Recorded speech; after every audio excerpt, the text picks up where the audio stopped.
Good morning students. तो कैसे हैं आप सब। मैं साहिल रावत, आपका इंग्लिश मेंटोर। स्वागत करता हूं स्टूडेंट्स आपका आज की क्लास में। तो चलते हैं सीधा क्लास की तरफ। और आज की क्लास में बच्चों हम रिवाइज करेंगे अपना चैप्टर डेजर्ट एनिमल्स, जिसे हमने पहले भी पढ़ा था और आज की क्लास में हम इसका रिवीजन करेंगे। So let's move towards the smart board. So students, आज की क्लास में हमारा चैप्टर है डेजर्ट एनिमल्स। डेजर्ट एनिमल्स से स्टूडेंट्स आप क्या समझते हैं। इस चैप्टर में हम उन एनिमल्स के बारे में पढ़ने वाले हैं जो कहाँ रहते हैं, डेजर्ट में रहते हैं। और डेजर्ट क्या होता है बच्चों, कोई भी बीहड़ इलाका, या जिसे हम मरुस्थल भी कहते हैं हिंदी में। ठीक है बच्चों।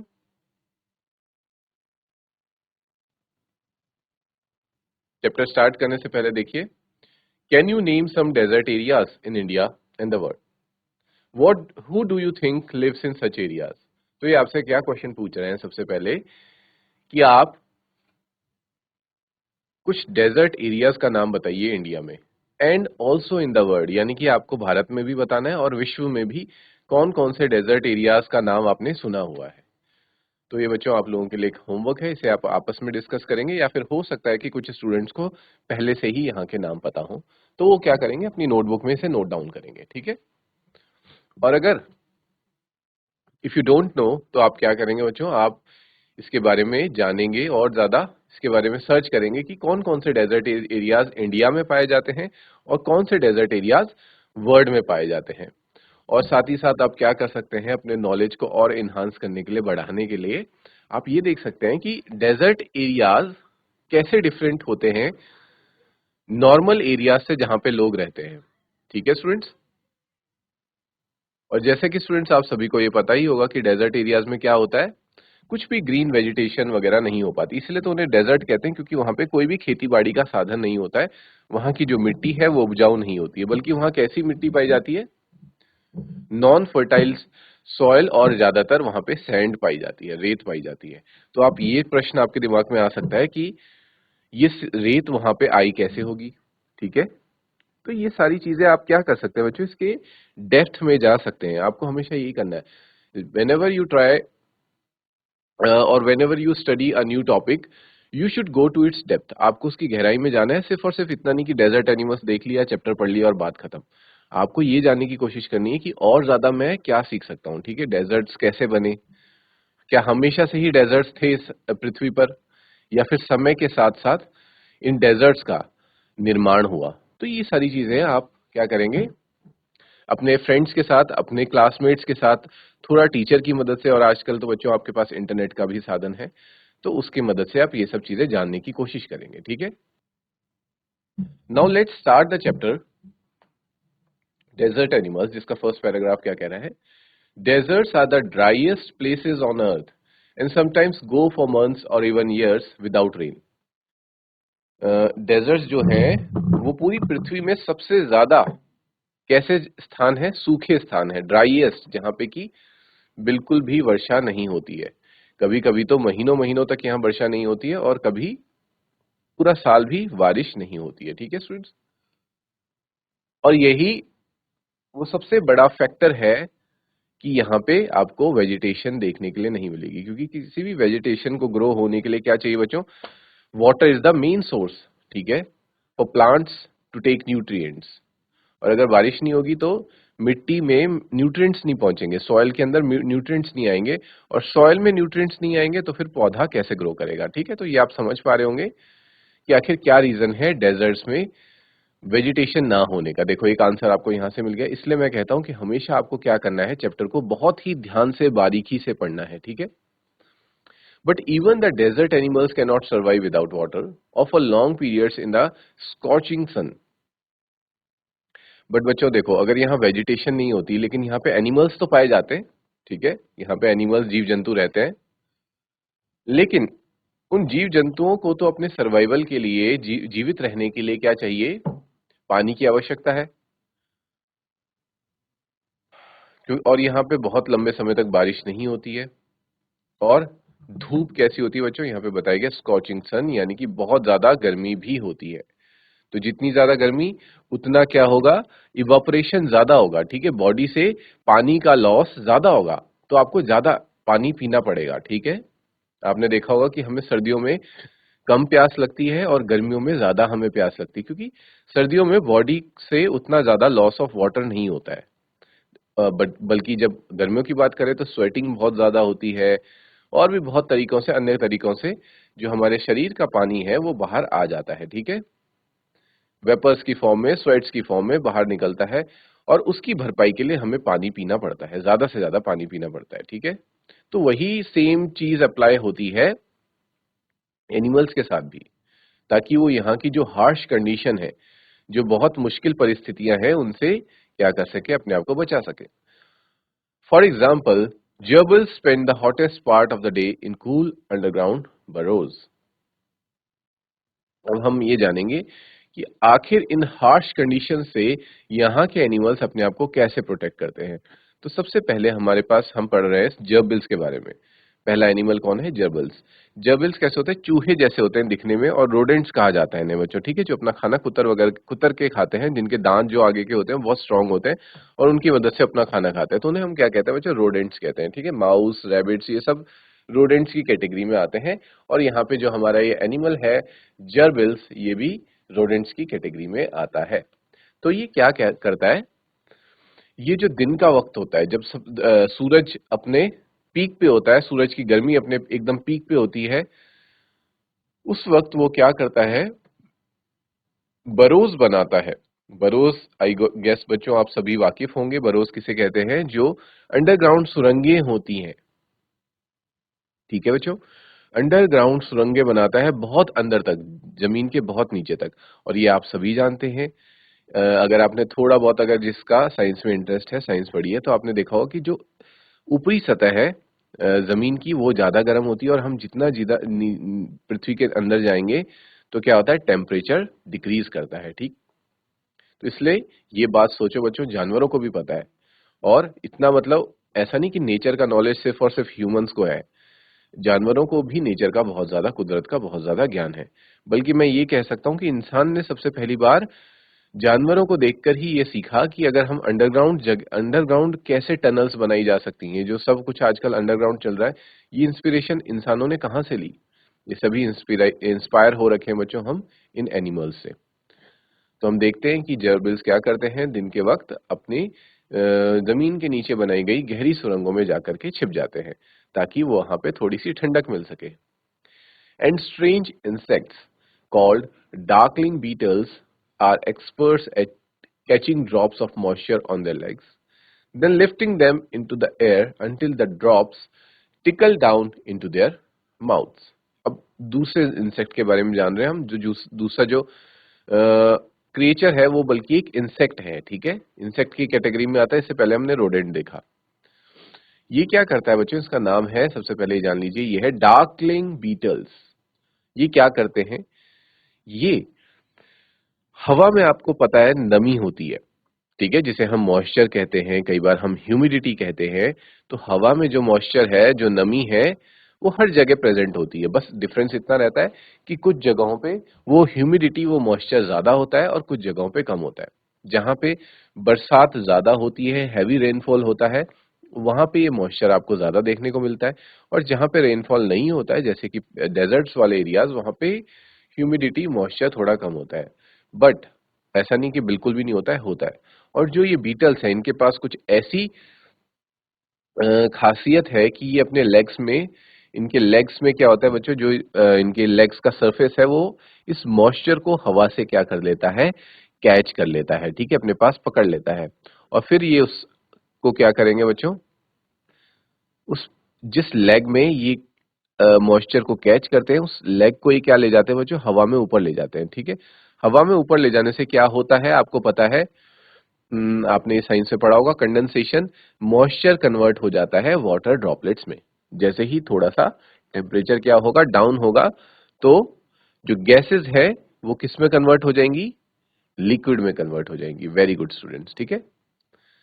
तो जो वेपर है या फिर मॉइस्चर है, वो अभी किसके फॉर्म में? भाप के फॉर्म में, लेकिन वो फिर किस में कन्वर्ट होता है? लिक्विड की फॉर्म में, ड्रॉप्स में कन्वर्ट होता है। और वाटर ड्रॉप बनेगी तो वाटर ड्रॉप का वेट होता है, ठीक है, उसका भार है, वजन है, वो नीचे की तरफ गिरेगा। और ये क्या कर लेते हैं फिर उसको? जैसे ही वो वाटर ड्रॉपलेट नीचे गिरती है, ये उसे अपने माउथ में कैच कर लेते हैं और उससे अपनी प्यास बुझाते हैं, ठीक है बच्चों, तो आपको क्लियर है यहाँ पे कि किस तरह से डार्कलिंग बीटल्स अपनी प्यास बुझाती हैं।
After this, students, not all deserts are endless seas of rolling sand dunes. ये कह रहा है कि सारे डेजर्ट्स एक जैसे नहीं होते कि हर जगह आपको क्या मिले, सिर्फ और सिर्फ रेत ही देखने को मिले। ड्यून्स क्या होते हैं बच्चों? सैंड ड्यून्स यानी कि heaps of Sands formed by the wind. जो रेत एक जगह बहुत ज्यादा इकट्ठी होके एक पहाड़ सा बना देती है, उसे कहते हैं सैंड के ड्यून्स। ठीक है बच्चों? Some are rocky or pebbly and dotted with small bushes, while others are sprinkled with colorful flowers during the spring. कुछ डेजर्ट्स में आपको रॉक्स यानी कि पत्थर और पेबल्स यानी कि छोटे छोटे स्टोन्स वगैरह ये भी देखने को मिल सकते हैं, और कहीं कहीं पे आपको बुशेस यानी कि झाड़ियां भी देखने को मिलती हैं, और कुछ जगह पे क्या भी होगा बच्चों, कुछ डेजर्ट्स में आपको कलरफुल फ्लावर्स भी आप देख सकते हैं जो ग्रो होते हैं स्प्रिंग के मौसम में। ठीक है? The next paragraph is there are more than 2300 different kinds of snakes around the world. अब ये बात कर रहा है स्नेक्स की कि दुनिया में 2300 2300 से ज्यादा प्रजातियां पाई जाती हैं। किसकी? सिर्फ और सिर्फ सांपों की। Ranging from just 15 centimetres long to more than 11 metres. और ये कहां से शुरू होते हैं? 15 सेंटीमीटर जितना छोटा स्नेक भी आपको मिल सकता है, और 11 मीटर जितना बड़ा स्नेक भी आप देख सकते हैं। Most snakes are quite harmless. बहुत से स्नेक्स क्या होते हैं बच्चों? नुकसान नहीं पहुंचाते हैं। But there are a few that are so poisonous they can kill a human being with just one bite. लेकिन कुछ इतने ज्यादा पॉइजनस हैं, इतने ज्यादा जहरीले हैं कि वो अपने सिर्फ और सिर्फ एक बाइट से यानी कि एक डंक से ही इंसान को क्या कर सकते हैं? मौत के घाट उतार सकते हैं। Most snakes lay eggs, but there are many which give birth to their young. कुछ स्नेक्स ऐसे होते हैं जो क्या करते हैं? अंडे देते हैं।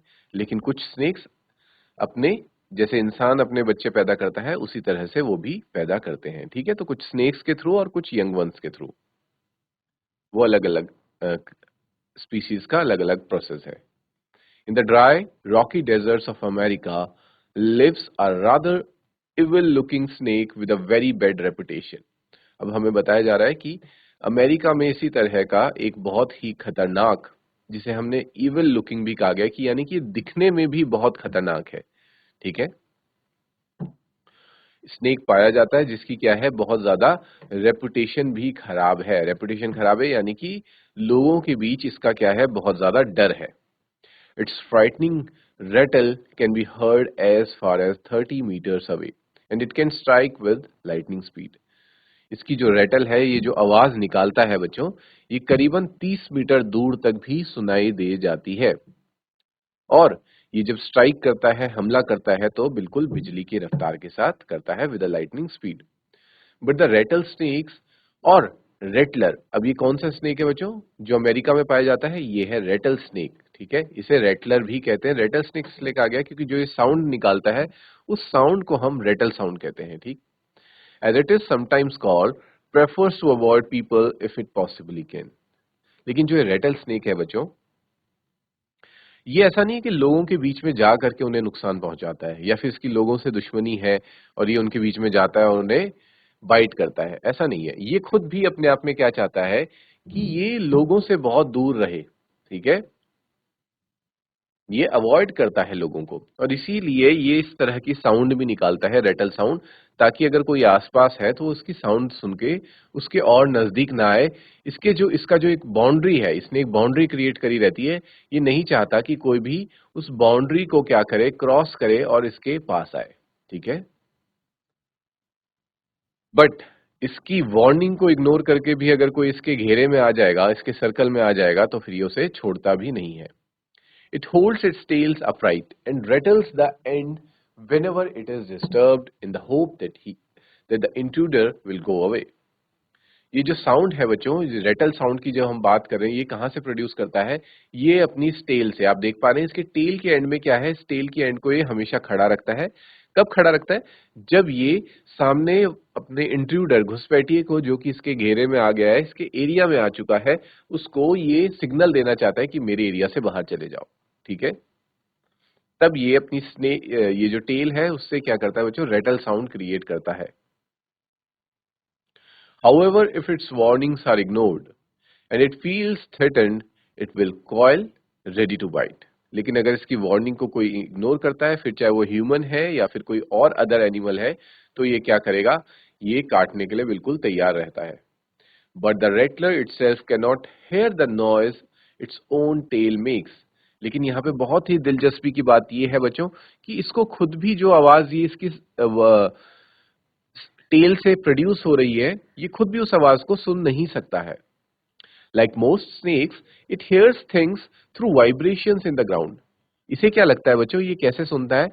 ये अपनी आवाज नहीं सुन पाता, लेकिन ये उन वाइब्रेशंस को महसूस करता है, ठीक है? वाइब्रेशंस को सुनता है। तो क्योंकि ये अपनी टेल से क्या कर रहा है? वाइब्रेशन प्रोड्यूस कर रहा है, तो इसे ऐसा लगता है कि वो वाइब्रेशंस को सुन रहा है। लेकिन हम लोग सुन पाते हैं कि किस तरह से रेटल साउंड क्रिएट होती है इसकी टेल के द्वारा।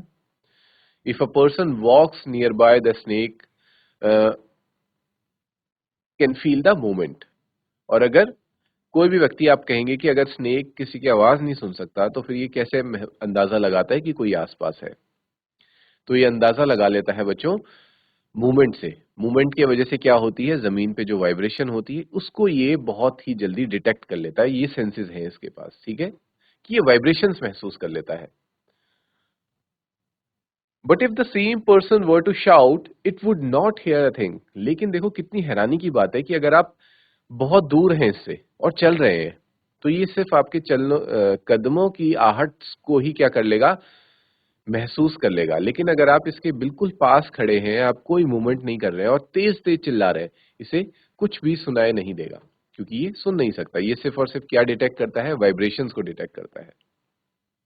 रेटलस्नेक्स are very common and wide spread animals.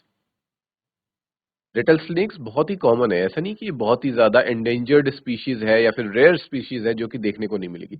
बहुत ज्यादा कॉमन है ये अमेरिका के क्षेत्र में, और बहुत फैले हुए हैं। वाइड स्प्रेड यानी कि फैले हुए हैं पूरे इलाके में। Living right across the American continent from Canada to Argentina. सोचो बच्चों, पूरा अमेरिकन कॉन्टिनेंट, और यहाँ पे दोनों कॉन्टिनेंट की बात हो रही है, north America plus south America. और नॉर्थ अमेरिका में हम कनाडा से देखें, ठीक है, ऊपर से चलते हैं, तो कनाडा से लेकर यूएसए, मेक्सिको, और फिर नीचे हम आते हैं साउथ अमेरिका में ब्राजील, अर्जेंटीना तक भी ये पाए जाते हैं, ठीक है। तो इतना बड़ा एरिया है बच्चों इनका जहाँ पे ये फैले हुए हैं। तो आप कह सकते हैं पूरे वेस्टर्न पार्ट ऑफ अर्थ में ये पाए जाते हैं। हाँ, भले ही ये अभी ईस्टर्न वाले पार्ट में नहीं है, यानी कि एशिया वगैरह साइड ये नहीं पाए जाते हैं, ठीक है। They feed on a variety of prey, including mice, voles, rats, chipmunks and many other small animals. और इनका भोजन क्या है बच्चों? भोजन, या फिर हम जिसे यहाँ पे प्रे कहा गया है, ये शिकारी होते हैं। ये शिकार किसका करते हैं? माइस। माइस आपको पता है बच्चों, रेट्स को, चूहों को ही कहा जाता है। वोल्स क्या है? Small plant eating rodents. ये भी क्या है बच्चों? प्लांट्स को खाने वाले रोडेंट्स होते हैं, जैसे कि हमने ऊपर अभी जिब्रेल्स देखे थे, कुछ उसी तरह से। फिर से रेट्स, रेट्स और माइस ऑलमोस्ट सेम है, बट ये थोड़ा सा डिफरेंस डिफरेंस रहता है, ठीक है। चिपमंक्स, चिपमंक्स क्या है? स्मॉल ग्राउंड स्क्विरल्स, जो गिलहरियां हैं जो रेगिस्तान में पाई जाती हैं। इनकी क्या होती है? लाइट एंड डार्क स्ट्राइप्स होती हैं, ठीक है, धारियां होती हैं। इनको ये अपना भोजन बनाता है। And many other small animal, जितने भी छोटे मोटे जानवर हैं उनको ये क्या कर देता है बच्चों? निगल जाता है। Rattlesnakes kill their prey with venom, और ये अपने शिकार को कैसे मारते हैं बच्चों? अपने वेनम से। वेनम, आप वेनम से आप क्या समझते हैं? वेनम कहा जाता है बच्चों पॉइजन को, ठीक है, जहर को हम वेनम कहते हैं, वेनम।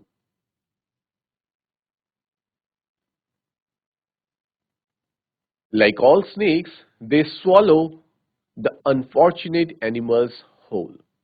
बाकी सांपों की तरह ये भी क्या करता है? सेम प्रोसीजर अपनाता है। ये पूरा का पूरा ही अपने प्रे को, अपने शिकार को निगल जाता है, ठीक है। आपने देखा ही होगा कि किस तरह से जो सांप है एक ही बारी में अपने शिकार को निगल लेते हैं अंदर, और फिर अपनी बॉडी में वो डाइजेस्टिव एंजाइम्स को रिलीज करते हैं और उनका एंजाइम्स फिर खाने को बाद में पचाता है, ठीक। ब्रेकडाउन बाद में होता है। अनलाइक ह्यूमंस, ह्यूमंस क्या करते हैं? पहले खाने को तोड़ते हैं, ठीक है, माउथ में खाने को तोड़ते हैं फिर निगलते हैं। ये क्या करते हैं? पहले पूरा ही निगल जाते हैं और बाद में खाने को तोड़ते हैं। इसलिए कई बार आपने ऐसे इंसिडेंसेस भी सुने होंगे जहां पे क्या होता है कि किसी स्नेक ने, या फिर मोस्टली पाइथन के केस में ऐसा होता है, अजगर के केस में ऐसा होता है, अजगर ने किसी जानवर को निगला। कई बार आपने देखा होगा कि उसने हिरण को निगल लिया या किसी की बकरी को निगल लिया। तो गांव वाले, और पाइथन का ये होता है बच्चों, वो खाना खाने के बाद, क्योंकि वो उसका जो खाना है, मान लो पूरी की पूरी बकरी, बकरी के बच्चे को अगर वो निगल लेता है तो उसके बाद वो मूवमेंट नहीं कर पाता है।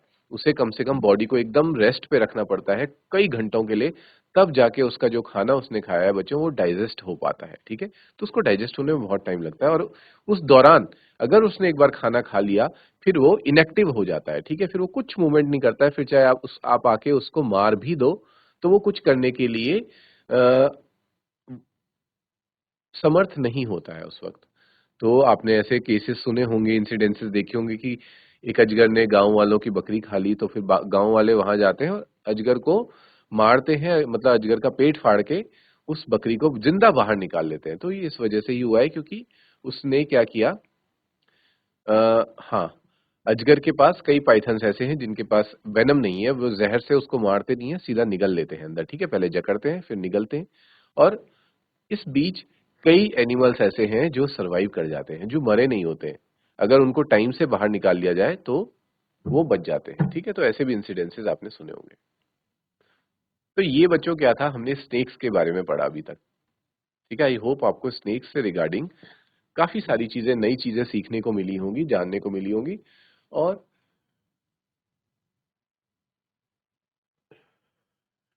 ये आई होप आपको क्लियर है। And then let's start with the fourth paragraph, which says mongooses like to hunt together।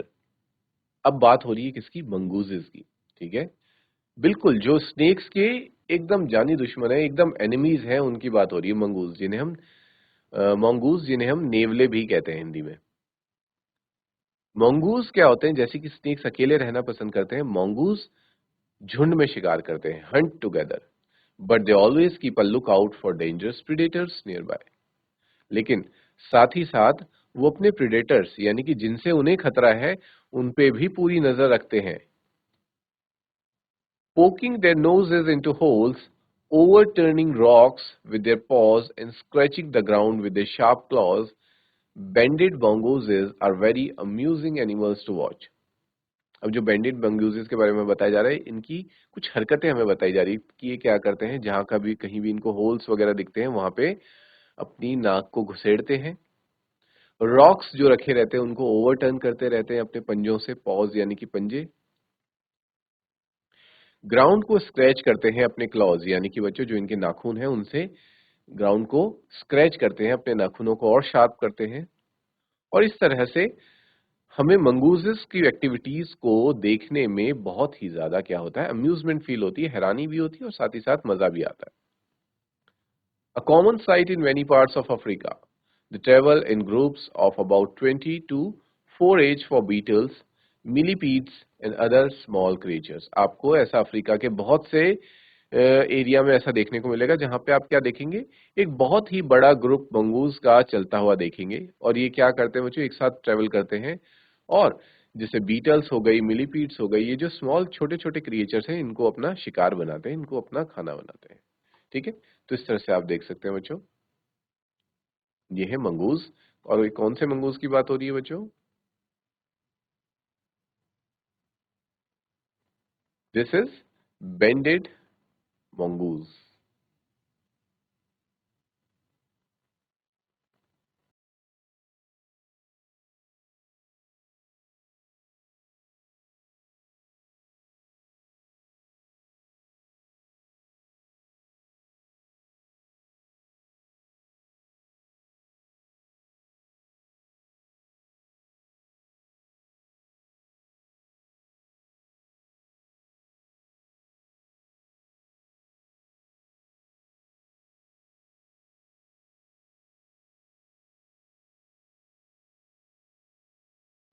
Next paragraph students, they like to hunt together. हमने पहले भी ये बात देखी कि ये लोग ये जो मंगूज हैं ये एक साथ मिलके शिकार करते हैं। ठीक है, keeping in touch whenever they go out of sight behind rocks or bushes by twittering and calling. और ये एक दूसरे का भी बखूबी ध्यान रखते हैं कि हमारे ग्रुप का कोई एक मंगूज कहीं खो ना जाए। जैसे कभी कोई बुशेस के पीछे रह जाता है या फिर कभी रॉक्स के पीछे रह जाता है, तो ये उसको आवाज लगाकर कॉल आउट करके क्या करते हैं, अपने ग्रुप को एक साथ बिल्कुल पैक्ड होके चलते हैं। Always on the lookout for danger. और हमेशा ये खतरे को नजर में रखते हुए चलते हैं आगे। ठीक है, इन पे इनका पूरा ध्यान रहता है कि हम शिकार करने जा रहे हैं पर कहीं खुद ही शिकार ना बन जाए। और इनका शिकार ये किससे बन सकते हैं? हॉक्स। हॉक्स क्या होते हैं बच्चों? बड़े बड़े ईगल्स जो होते हैं, ठीक है, उनको हॉक्स कहते हैं। ईगल्स बड़ी बड़ी चीलें होती हैं, बाज होते हैं, और लार्ज स्नेक्स का ये शिकार बन जाते हैं कई बार, तो उनसे ये अपने आप को पूरा बचा के रखते हैं। They warn one another with a special alarm, spot anything suspicious. और ये स्टूडेंट्स एक दूसरे को एक अलार्म के थ्रू क्या करते हैं, वार्निंग भी देते हैं। So students, this was our chapter desert animals, जिसमें हमने अभी तक कुछ डेजर्ट के बारे में जाना। डेजर्ट में रहने वाले एनिमल्स के बारे में हम जान रहे हैं, जैसे बीटल्स को हमने देखा था, फिर हमने रेटल स्नेक देखा, और अभी हम मंगूज के बारे में जान रहे हैं। So we will continue this chapter in the next class, जहां पे हम डेजर्ट्स के बारे में कुछ और बातें भी जानेंगे। ठीक है, उन्हें डिस्कस करेंगे। Till then students, take care, have a good day and thank you.